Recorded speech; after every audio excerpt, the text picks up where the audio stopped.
আশা কৰিছোঁ আপোনালোক সকলোৱে সুস্থ আছে। আজি প্ৰসংগটো হ'ল U-2024-25 একাডেমিক ইয়াৰৰ কাৰণে ষ্টুডেণ্টৰ নিউ এণ্ট্ৰিটো সম্পৰ্কে বহুত টিচাৰে কমেণ্ট কৰিছিল যে ষ্টুডেণ্টৰ নিউ এণ্ট্ৰিটো আৰম্ভ হৈছে নেকি বা কেতিয়া ষ্টাৰ্ট হ'ব আদি।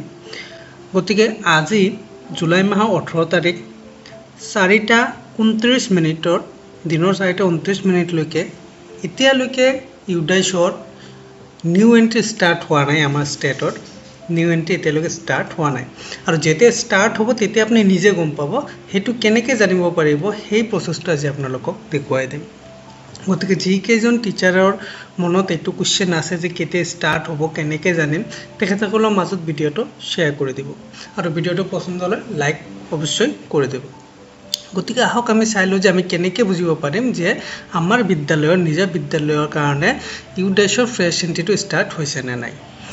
ইয়াত আৰু এটা কথা মই আপোনালোকক কৈ থওঁ যে ফ্ৰেছ এণ্ট্ৰি আপুনি তেতিয়াহে কৰিব পাৰিব যেতিয়া আপোনাৰ প্ৰগ্ৰেশ্যন এক্টিভিটিটো কমপ্লিট হ'ব আৰু ইম্পৰ্ট মডিউলটো আপোনাৰ এক্টিভেট হৈ যাব, মানে আপুনি ইম্পৰ্ট কৰি ল'ব পাৰিব ষ্টুডেণ্টক। ইয়াৰ পিছতে আপুনি ফ্ৰেছ এণ্ট্ৰিটো কৰিবলৈ নিৰ্দেশ আছে। গতিকে যদি আপোনাৰ এতিয়ালৈকে ইম্পৰ্ট কৰা কমপ্লিট হোৱা নাই কোনো ষ্টুডেণ্টৰ, সেই ইম্পৰ্টৰ প্ৰচেছটো আপুনি কমপ্লিট কৰি ল'ব পাৰিব বা কৰি লওক। আৰু সেইটো যদি আপুনি এতিয়ালৈকে টান পাই আছে কেনেকৈ কৰে নাজানে, তেনেহ'লে এইটোৰ ওপৰত এটা ভিডিঅ' বনাই ৰখা আছে অলৰেডি, আপুনি সেইটো চাব পাৰে। গতিকে আহক এতিয়া চাই লওঁ যে আমি কেনেকৈ নিউ এণ্ট্ৰিটো কৰিম। সেইটো কাৰণে আপুনি নিজৰ বিদ্যালয়খন ইউডাইছত লগ ইন কৰি লওক। লগ ইন কৰি লোৱাৰ পিছত আপোনাৰ ওচৰত প্ৰিফেচটো আহি গ'লে একাডেমিক ইয়াৰ 2024-25ত আপুনি ক্লিক কৰি দিলে প্ৰিফেচটো খোল খালে এই ধৰণে। খোল খোৱাৰ পিছত আপুনি ইয়াত তলত যিটো ক্ল'জ অপশ্যন আছে ইয়াত কৰি দিয়ক।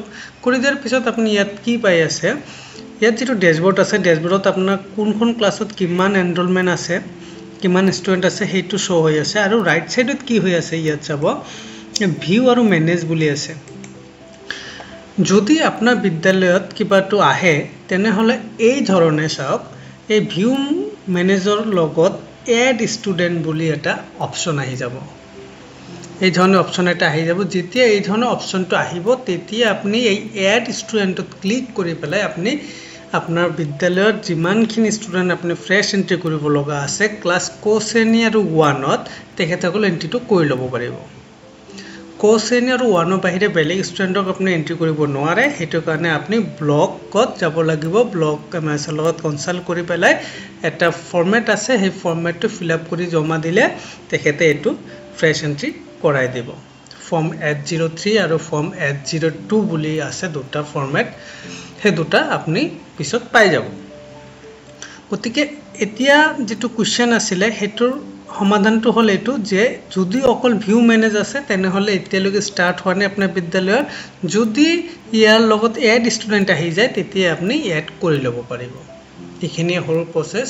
আৰু সেই এড ষ্টুডেণ্টটো কেনেকৈ কৰে সেইটোৰ ওপৰত যোৱা বছৰৰ মানে ইউডাইছ আপোনাৰ 2023-24 একাডেমিক ইয়াৰৰ কাৰণে অলৰেডি এটা প্লে'লিষ্ট আছে, ওপৰত আইকনত চাব পাৰিব।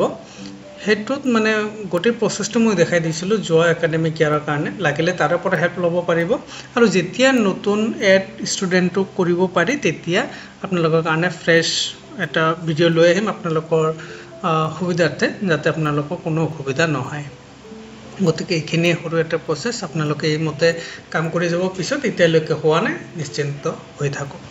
গতিকে ধন্যবাদ। আশা কৰিছোঁ আপোনালোকে বুজি পাইছে বস্তুটো। পৰৱৰ্তী সময়ত আৰু ভিডিঅ' আপোনালোকৰ সুবিধাৰ্থে লৈ আহিম। তাৰ কাৰণে যদি ভিডিঅ'টো ছাবস্ক্ৰাইব এতিয়ালৈকে কৰা নাই চেনেলটো কৰি ৰাখক। ধন্যবাদ।